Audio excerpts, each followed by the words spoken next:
Hello everyone and welcome to By Melee for Melee, a face-to-face guide for Melee DPS. In this video, turn 10, Imdugud. Holy lag spike, Batman. Now, as with many encounters, there should be no problem with successfully executing your opening rotations. But be careful, standing behind the boss for too long will trigger its first attack, Spike Flail, a clone of your facing attacks which deals moderate damage and places damage over time debuff on anyone it hits. This debuff is removable, but remember, we want to be nice to our healers, especially in this fight. After Spike Flail goes off, the first important mechanic of the fight is introduced, Wild Charge. Keep an eye out for a blue marker that will appear above a random party member. The party member with the blue marker must then use the way marks to position himself opposite of Imdugud in order to prepare for the upcoming mechanic. The person with the blue marker is then stunned by Imdugud and hit with a vulnerability debuff. This is followed by Imdugud charging towards the stunned party member. In order to prevent the party member from dying, the damage inflicted by the charge has to be spread out in between a minimum of 3 party members. Because of this, the party has to all form a line in front of the stunned party member in order to soak the damage. I'll spare you the details, but it is important to be behind the tank for this, since the first hit will always hurt the most. Now, you'll notice a blue bundle of lightning has appeared under Imdugud. This will happen whenever he performs the charge and is merely an annoyance. It'll apply an electrocution debuff if stepped on and Dragoons beware. Using jump applies this debuff as well. Be careful to not let it tick and kill you. If you happen to be targeted by the charge, just move accordingly. Also, monks, do not be afraid to stay out of the group if necessary to maintain greased lightning. After this comes a new mechanic, Pray. A party member will be targeted by a red marker which will deal damage when its time runs out. This is for the healers to handle, just don't panic and get yourself hit. If you happen to take any damage from this ability, Pray will start a new debuff timer. When this timer hits 0, you will be hit with a blast that will deal heavy AoE damage to yourself and a small area around you, as well as apply a heavy paralyze. Depending on your rate DPS, you might encounter these mechanics once more before a phase change. At 85%, the fight enters phase 2, the add phase. For adds will spawn 2 daughters and 2 sons of Imdugud. The main tank and off tank will each grab a set. When you start attacking a set, it's recommended to take down the daughter first, since these have the ability to cast Prey. Afterwards, burn down the sons, who leave behind a puddle of lightning when they die. Also, be careful. Both of these adds can Spike Flail, so don't stand behind them for too long. You may consider this phase of the fight a DPS check. This phase must be done quickly since Imdugud generates stacks throughout the entire duration of the phase. Once the adds are dead, Imdugud will remain still for 20 seconds in which he may still generate 1 or 2 more stacks.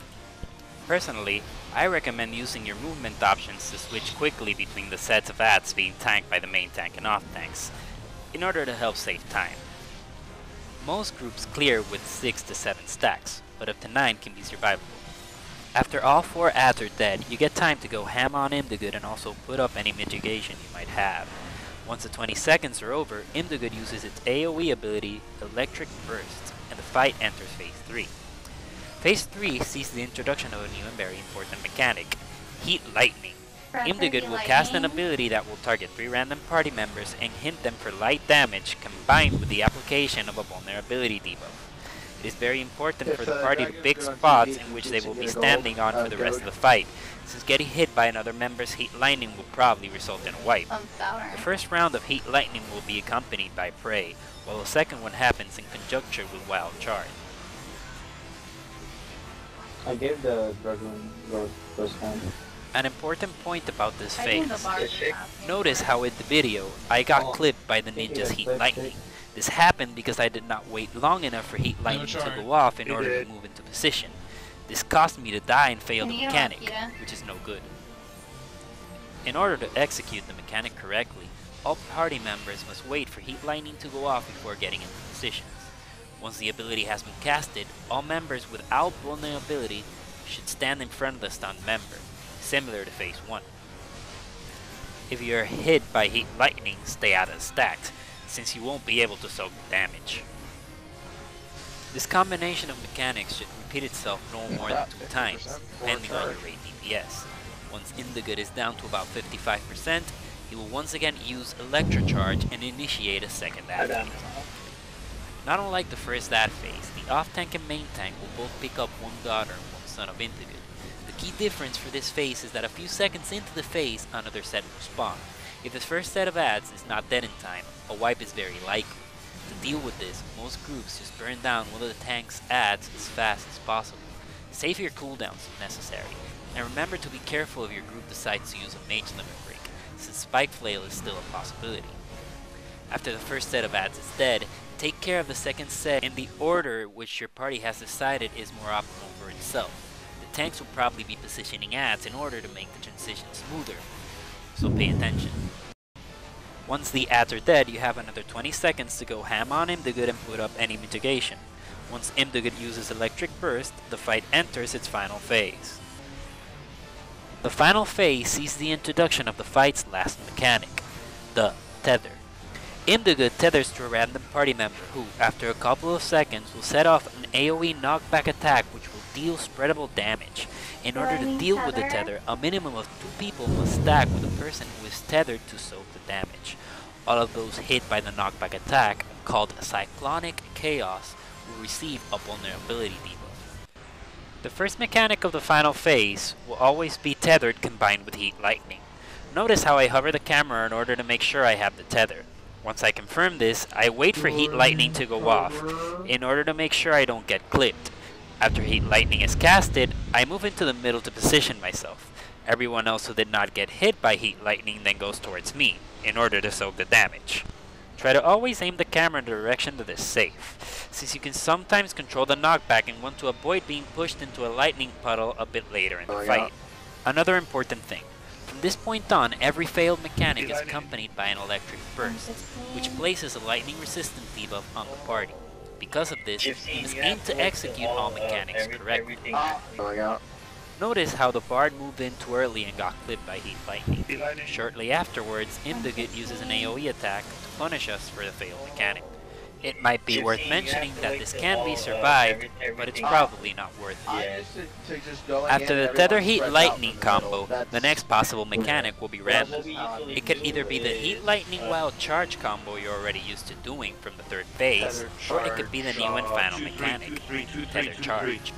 You might have been wondering what the numbers we've had on those are for, and this is it. In order to efficiently handle the Tethered Charge combo, you need 2 people to soak the tether and 3 for the charge, including the author. To achieve this, you have the 2 lowest numbers who are not targeted by a mechanic, i.e. the tether or the blue marker, walk in to soak the tether. Afterwards, the remaining party members move in to soak the charge. Melee are usually 1 and 2, but it is recommended for these numbers to be used by the least experienced members of the party. This mechanic can be screwed up in a number of ways. If too many people stack for the tether, there won't be enough people to stack for the charge. The same would happen if not enough people stack for the tether. To avoid this, pay attention to the numbering, and always remember 1 and 2 go in, and 3 and 4 only react if 1 or 2 are targeted by either the tether or charge marker.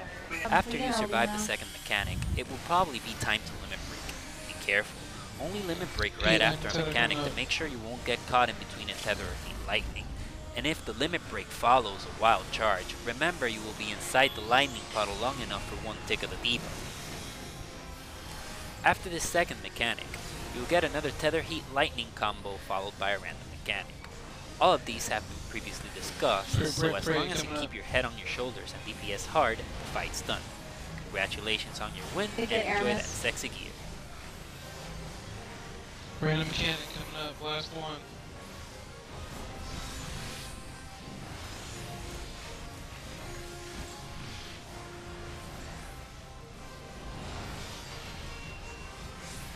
Charge. 2-3 on tether, 2-3.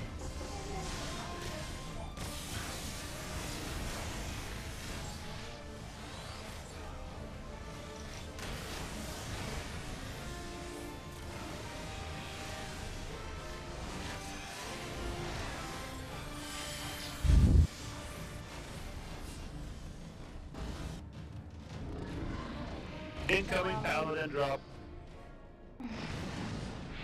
Let it be healer for one. Casting maybe. Yeah. That thing looks like a frog. Congrats, Kinda guys. does.